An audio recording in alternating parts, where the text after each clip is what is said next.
Hey, welcome back to Rapid Flow. My name's Eric, and today I'm going to share with you my 7 top tips for getting into a state of flow in the studio. Now, before we get started, if you'll allow me a little plug, this summer I'm running a retreat on site here in Portugal in the wonderful country home that we live in, where I'm going to go really deep into the topics that I'm going to share with you today on this video.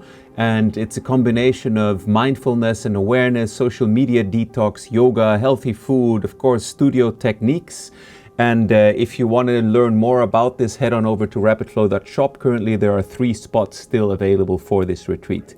Okay, jumping into the topic of this video today, which is how to get into a flow state. And maybe we should start by defining what is this mythical flow state, right? So anytime that you've been in your studio and you feel like the things you've been doing have kind of been happening automatically, and it felt like you could do no wrong, and one cool thing led to another cool thing, and everything just happened really smoothly and without friction, that is what most people would consider or describe as a flow state. And what I've realized over the years is there are certain things that you can do to find that state easier and to stay in that state once you're in it. And it's actually very crucial to be able to realize when you're headed towards that state, because if you're in that state, your time in the studio becomes like 5 or 10 times as productive. You can literally do a whole track in a couple of hours and just be done. So let's start with these 7 points. And the first is having a clear intention and a laser focus. So I would recommend that when you go into the studio to make music, you try to have already a clear mental picture of what kind of a track you would like to make.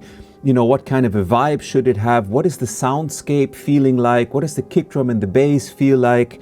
What is the meaning or the feeling that you would like to convey through this track? And while I'm also a big fan of experimenting and doing sound design sessions that are not geared towards producing anything, I found that when you go into the studio with a very clear intention on executing on an idea or a feeling, an intuition for a track, and don't allow yourself to get distracted by the thousands of options we have in our DAW and in our hardware, it's much easier and faster to actually get that musical idea down and then work on it till it's finished.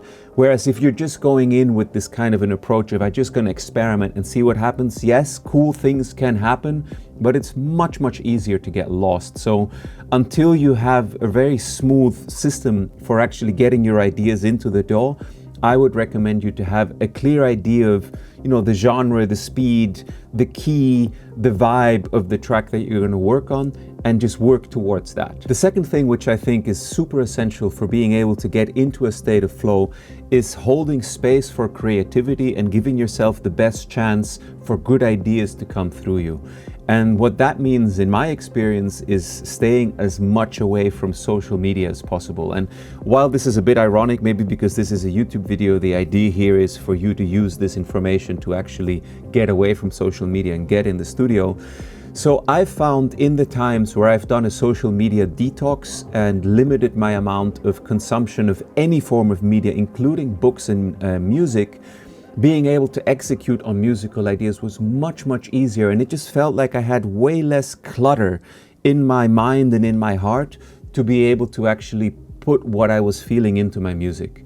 So if you haven't tried this yet, if you're able to stay off social media for just 2-3 days, and in my case when I did that experiment, I even went into silence and didn't speak to anyone for a couple of days, the difference that it makes for how clearly you can communicate your ideas into your DAW or your DAW-less setup is incredible, because all of a sudden the thousands of impressions that you hold in your mind every day that come from, you know, work, people, social media, can start to go into the background, and you can actually have space to hold the ideas that are important to you, that you want to get across in your music. The third thing that I think is incredibly helpful for getting into a state of flow is abandoning perfectionism, is pursuing the idea and the vibe and the main harmonic, melodic structure and rhythm of a track quickly before getting into all the nitty-gritty details. If maybe the bass line needs a notch filter at 200 hertz because there's some mud there, or if you feel like, you know, that one little transition isn't quite perfect and I want to do it different. Those things are important, but I would recommend you to do them much later in the process, and initially actually focus on getting your core musical idea in the DAW and then sequencing that out as quick as possible so that you capture the idea while it's still fresh and really present in your mind and while you're still really vibing with it. And what I mean with not being precious, which is something great that I learned from Protoculture, Nate, who has in a masterclass that's coming up soon, is I saw how he would take elements and just kind of copy them through and quickly move them around. And I realized sometimes myself also, I still catch myself that I spend too much time, fiddling away with some small minor idea that probably most people won't pay much attention to. And we tend to be much more obsessive about small details than the people that are actually going to be listening to our music. The fourth thing that I can recommend for getting into a state of flow is not to obsess too much about the gear in your studio. And I know many people that spend hours and hours and hours behind the racks of their studios, recabling things and optimizing things and maybe changing patch bays to digital patch bays, or one of a million things that you can do, the next piece of gear that you buy and then you have to sell something else to make space. All these things are just actually distractions from creating music. And while they can be pleasurable and fun in themselves to have a new piece of gear and experiment with it, actually putting the time in to create music, to mix it and master it and get it out in the world is the only thing that really matters if you want to consider yourself a musician. All the other stuff, which yes, it's super nice and it's important to have, a reasonable amount of functional gear or functional plugins and understanding of your DAW. Yes, all that stuff is cool. But if you catch yourself spending an equal amount, or even worse, a larger amount of time optimizing your studio setup than actually making music, I think you're wasting or losing a very important resource in your studio, which is time. So once you have things working, what they say, don't try to fix something that's not broken, and just focus on actually spending time making music, and don't make too many changes or iterative optimizations to your studio till kind of, the end of time, because you're going to miss the opportunity you have now to actually make music. The fifth thing, which is absolutely essential, is to make time happen. I know exactly what it's like when you have a job, maybe a family, other responsibilities. In my case, I run a company, and there always seems too few hours in the day to actually sit down and make music. And my experience is that by the end of the day, especially when I still used to be in a normal corporate job, and now also with Rapid Flow, I've done so much, I've had to make so many decisions in the day-to-day operations of Rapid Flow that something called decision fatigue sets in, which is we all as human beings have a limited amount of decisions that we can take in a day before feeling exhausted and actually not wanting to take decisions anymore. So that feeling when you've come home after a day's work and your studio setup is looking at you and you're like, man, okay, I'm gonna have something to eat and then I'm gonna do this. And then actually once you're all done, set and done, you're like, I just can't do it. And you put on some streaming service and just start to watch some media. That is the essence of decision fatigue. And the way to get out of this is to then find a way to hack your time schedule. And in my case, that is making music super early in the morning. Very often I'll try to get into the studio at 4 or 5 in the morning. I'll literally just have a tea, come in here and boot up the DAW and start working. And by the time it starts to get bright outside, it's 6 or 7 and my daily things start, I've already done a really good amount of work on my current project. And I find that the things I do that early on in the morning, before a lot of other decision things have fatigued me, are actually usually way, way better than what I'm able to do late at night. So of course, this is very personal. Some people are really good at working late at night. But if you're not able to make time happen for your music projects because you're always exhausted, actually doing them super early in the morning is a great hack that I can share with you. The sixth thing that I would like to share with you is to remove technical obstacles. So all of this gear, all of this stuff is super amazing and it enables us to do incredible things. But if managing it and navigating it starts to get in between you and your creative expression, that's a problem. So I remember, especially when I was still using Cubase and other DAWs that I used in the past, I never got into a state where the whole thing became controllable intuitively with controllers like I'm able to do now with Ableton, and which our workflow enables you also to do for Bitwig, FL Studio and Logic. So what I mean with remove technical obstacles is to find a way to use these tools to your advantage and for them to become as unobtrusive to you expressing your idea as they can be. And in my case, what I can recommend is making your control surfaces one knob per function, assigning them to the core things that you always need, which in my case is levels for all the elements of a track, high cuts for all the elements of a track, and then DJ effects. With that, I can take a basic loop and make a 7-8 minute journey out of it, no problem. And then the other thing is to work with a system where you don't have to keep reinventing the wheel, where you don't have to, look for a kick again or look for a snare again and go through hundreds of samples. Like, all that stuff gets in the way of expressing your creativity. I'd much rather have 10 good kicks and 5 great snares that I can always rely on than the option to have 1,000 different sounds and waste a lot of time digging through them. So build yourself a good sample library, build yourself a good setup and template to execute your ideas quickly. And if you don't really know how to do that, of course, we offer this on rapidflow.shop. We have the basic RapidFlow template or the Infinity bundle, and our most advanced template is the Eric Heiermann, my personal template, which is for Ableton only.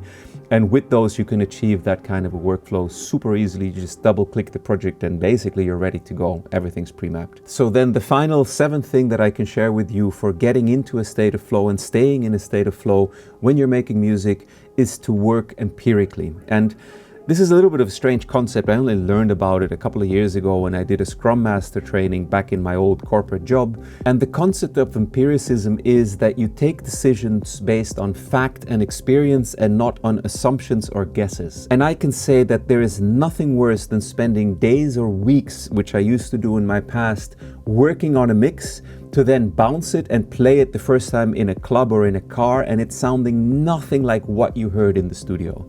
Which is why now I recommend people to always mix through a full mastering chain so that when you remove the limiters and send it off to a mastering engineer, what you get back will sound very close to what you heard in the studio. On top of this, having a good monitoring setup is essential, and if you can afford good speakers and some minimal room treatment, I would recommend you to get Slate VSX, which works incredibly. It's super reliable. It's not super cheap, but for what you get in return, being able to really hit your mixes perfectly every time, it's absolutely worth it. So my recommendation would be Slate VSX. And if you can afford some room treatment and some reasonable monitors, of course, that's a lot more fun. But trying to do good mixes without good tools and not really being sure of what you're listening to is extremely challenging and actually very, very frustrating, and having to go back to a mix and a track again and again and again and again until it's actually done is the fastest way to kill your inspiration and drive to want to be in the studio. If you can do a track, idea, sketch, sequence, and mix in like 1 or 2 sessions, it completely changes the game, and this whole thing becomes way more fun and much easier to then actually get through. So thank you for staying until the end of this video. Those were my 7 tips for getting into a state of flow in the studio.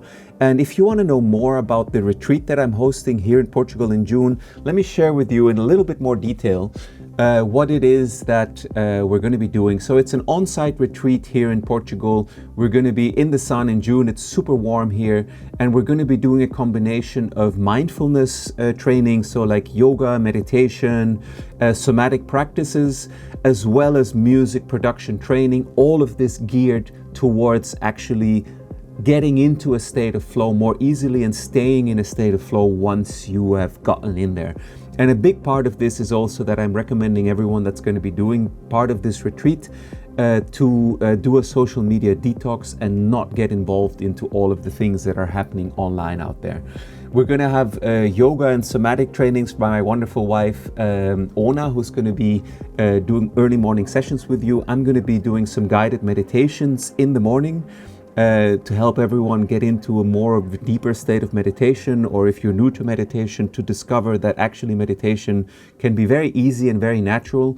Of course, we're going to work with the Rapid Flow workflow, and I'm going to show you techniques for creating with it incredibly fast and getting good results without having to spend hours and days and weeks on small elements of your track. We have a chef that's going to come by and do catered lunches for us with amazing, healthy, vegan, gluten-free food. We have great coffee, organic tea, and refreshments here. We have a pool where we're going to be doing dips after lunch to get the energy back. And we may actually do some theoretical classes in the nice pool area so that everyone gets to be outside a bit also and gets the fresh air and sun here in Portugal. The wonderful Benjamin Kurtz is going to be doing afternoon sound healing sessions with everyone, as well as coaching on creativity in general, which I'm also super looking forward to. And of course, we're going to nerd out here in the studio, and you can go hands-on, record synths or run your tracks to the studio gear here in the Rapid Flow studio. All of that's going to be possible. And at the end of the day, we're going to do another dip in the pool and then do a Q&A and sharing session while we take a walk around the beautiful fields here around the south of Portugal where we live. You also get priority support from me for 30 days after the retreat via Telegram, as well as some group Zoom calls that are going to be happening, because I want to make sure that whatever you learned in the retreat is stuff that is really valuable to you, and I don't want to leave you with anything if you're not 100% sure how it worked, so that if any problems come up once you go away from this, you're able to solve them and really apply anything that has been shared here. Accommodation is not on site, but there's great hotels nearby, and of course we have a code of conduct for how we want to treat each other respectfully and lovingly while we are all immersed in this space together. There's a bit of travel information also, the 2 best airports to fly into. And that is it. That is what we're going to be doing together here at the Flow Retreat in June here in Portugal. It's limited to 8 participants, of which 5 spots have already been booked. So there are currently 3 spots available. If you feel called to do this, if you want to dive into a transformative process that aligns music technology with ancient meditation practices to bring you to a state of flow more naturally, then I think this is a really great system that I'm going to be sharing with you. The group of people that we have already now is super nice. There's people from all over the world. There's people coming from the US, from Spain, from Austria, from Germany. Yeah, I think it's going to be a really nice experience to dive deep into your creative flow, combined with meditation, with yoga, with healthy food, while being in the sun here in Portugal. So I look forward to meeting you. I hope that this video was helpful for you, and I'll see you on the next video. Take it easy. Bye-bye.